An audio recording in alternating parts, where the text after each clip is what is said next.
This morning on Daybreak, we look at how a year-old pedestrian safety ordinance is now being enforced. And Independence Day is over, but some firework events are still scheduled for the weekend. Hannah Zettel has some safety tips for you. Plus, a famous Ozarks landmark celebrates its 60th birthday this year.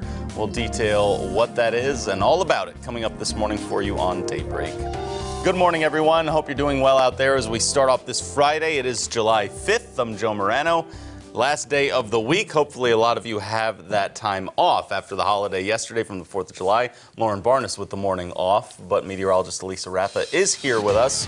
And we check in with her this morning after this day after the 4th. A good day for you? Did you eat anything after daybreak? I'm still stuffed. Yeah. Still stuffed. I was just telling Hannah Zettel that, we ate all day. Great food, but yeah, we ate all morning here on Daybreak, and I'm still stuffed. That's right. That's the way to do it, though. That was a lot of fun. So yeah. It was good to do, and then I felt like I could have just sweated it off, though, when I walked outside, because once our day ends at about noon or so, it was hot. Very warm out there. Yeah, and even with some clouds and storms that we'll have today, it will continue to be hot and feel even hotter. We actually have a storm complex rolling through right now.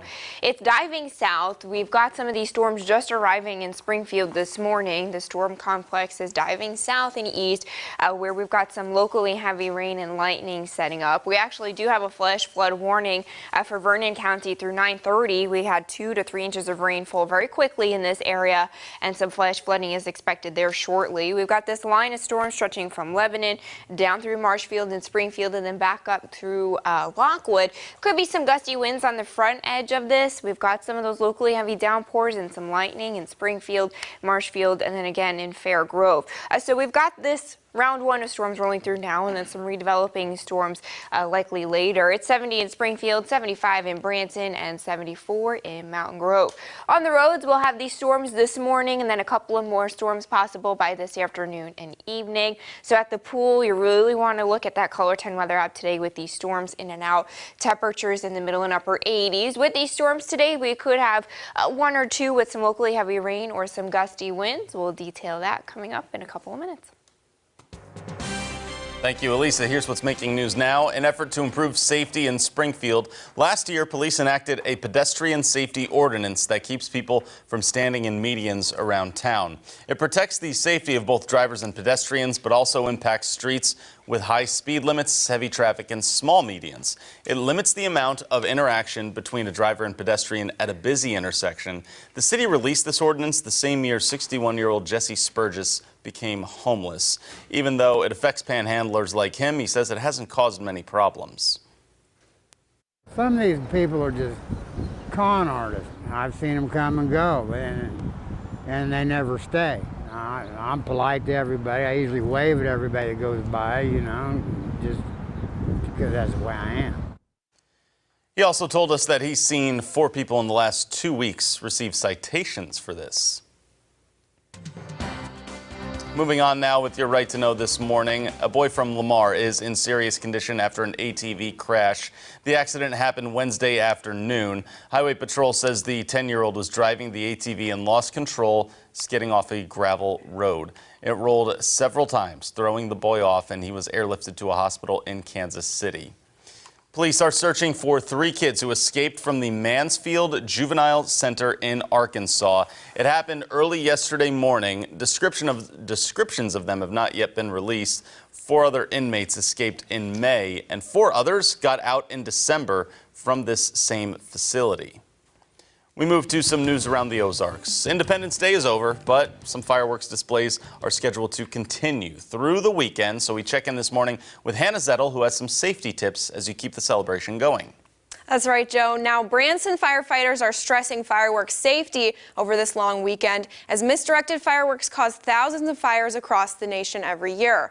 Parents should keep an eye out on children using sparklers, which seem harmless, but actually account for 3/4 of firework injuries for kids under the age of 5.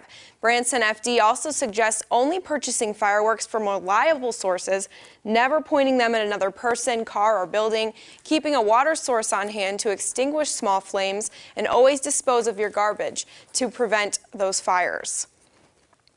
Now, if you missed earlier fireworks displays, you can still catch a few. I have another story here, so I figured I'm just going to come hang for this one.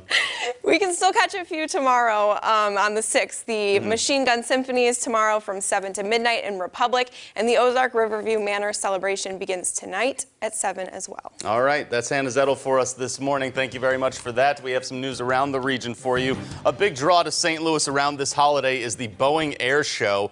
Viewers were treated to a unique sight as well as a one-of-a-kind plane made an appearance. The idea of putting two Yak 55s together in itself is not 100% unique, but when you add a jet engine onto that combination, that is the first time in the history of aviation that has been done.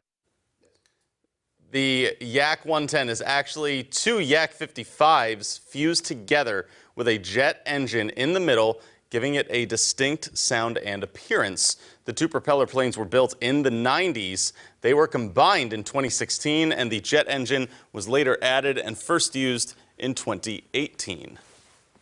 It's all excess. The airplane has plenty of power with these two, and that's just all fun. We move on now to some news around the Ozarks. A famous landmark there turns 60 this year. It's Table Rock Dam. Crystal Blair stopped by the Dewey Short Visitor Center for a brief look at the history and future of it. Congressman Dewey Short advocated to build the dam back in the day, and he'd probably be amazed at what it's still doing today. Ryan Broughton is lead park ranger at the Dewey Short Visitor Center. The dam has stayed mostly the same since it was originally constructed. However, technologies have improved, so we've updated a lot of the control systems for the generators over the years. It's amazing that a project that was built back in the 1950s and all the change that's happened in Branson, this thing is still standing today, and we're still reaping the benefits for over 60 years now. And those benefits include recreation. The visitor center, we have about 150,000 people a year that come and visit and want to know about the lake and what we have to offer.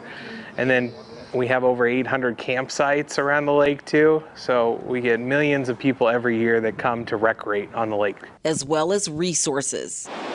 The dam was authorized in the 1940s for flood management and then also to make electricity. About 750 miles of shoreline around the lake is also controlled for the environment and the plants and animals that benefit from the lake. We have about 13,000 landowners that are adjacent to the lake, so we work with them to make sure we're protecting the environment and protecting the shoreline too. An auxiliary spillway was built in the early 2000s just in case there was ever a large-scale flood. Crystal Blair, Ozarks First. All right, stay with us here. If you're extending your celebration of the 4th of July weekend, Elisa has your forecast for you, or maybe you're checking out Table Rock Dam. That's all coming up, along with your Money Watch when Daybreak continues. From Color 10 Ozarks First, Lauren Barnes, Joe Morano, and weather with meteorologist Elisa Raffa. This is Color 10 News Daybreak.